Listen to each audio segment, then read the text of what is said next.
तो आखिर क्यों लेनी पड़ी थी भीष्म पितामह को भीष्म प्रतिज्ञा? आइए इस वीडियो के माध्यम से जानते हैं। भीष्म पितामह का वास्तविक नाम देवव्रत था। भीष्म पितामह हस्तिनापुर के महाराज शांतनु तथा देवी गंगा के पुत्र थे। इनकी योग्यता को देखकर शांतनु जी ने इन्हें हस्तिनापुर का युवराज घोषित कर दिया। एक दिन राजा शांतनु जब शिकार पर गए तो वहाँ पर उन्होंने एक सुंदर स्त्री को देखा।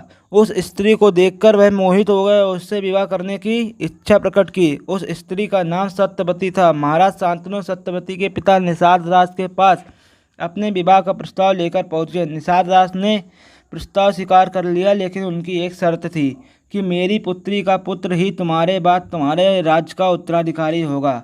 महाराज ने इस शर्त को अस्वीकार कर दिया और हस्तिनापुर वापस लौट आए। जब देवव्रत को इस बात का पता चला तो उनसे अपने पिता का दुख देखा नहीं गया। वे निषाद राज के पास पहुँचे और उन्हें वचन दिया कि आपकी पुत्री का पुत्र ही हमारे राज्य का उत्तराधिकारी बनेगा।